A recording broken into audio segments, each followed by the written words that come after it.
আল্লাহ বলেছেন ফাইন্না মাল উসরি ইউসরা, কষ্টের পরেই আছে সুখ। কষ্টের পরেই আছে সুখ।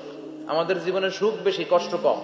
কয়দিন না খেয়েছিলাম, কয়দিন বিপদে পড়ছি, কয়দিন ডাকাইতে ধরছে, এক মাসের মধ্যে অসুস্থ থাকি কয়দিন আর সুস্থ থাকি কয়দিন, এটা হিসাব করে না। অসুস্থ যে ছিল খালি এটা খেয়াল রাখে, আছে না নাই?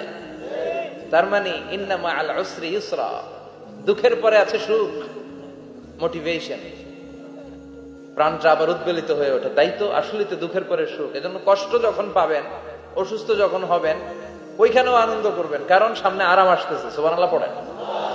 মুমিনের হারাবার কিছু নাই, দুঃখ পাওয়ার কিছু নাই। মুমিন অসুস্থ হলে অসুস্থতার মাধ্যমে তার রোগের মাধ্যমে তার গুনাহ ঝরে যায়, সে আল্লাহর কাছে প্রিয় হয়ে ওঠে। তা আমাদেরকে কেউ হারাইতে পারে?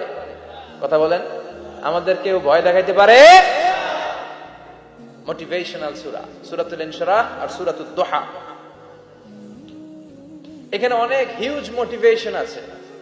যারা হতাশ, যাদের জীবন ভাল লাগে না, মরে যেতে মনে চায়, গার্লফ্রেন্ড গালি দিছে, আছে না নাই?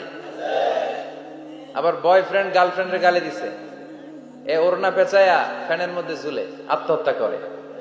কত বড় পাগল, তুই মরলি কেন? গালি দিছে তো কি হয়েছে?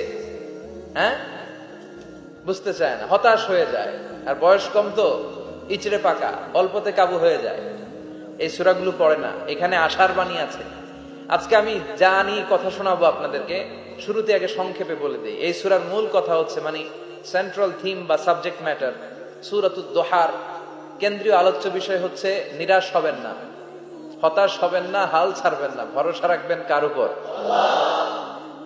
মুমিনরা নিরাশ হয়, হতাশ হয়, হাল ছাড়ে নাকি ভরসা রাখে?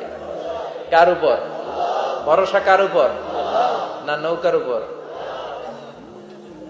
ধানের শীষ, নাঙ্গল, হাত পাখা, দাড়িপাল্লা, ভরসা থাকবে একজনের উপর। চিল্লায় বলেন, তিনি কে?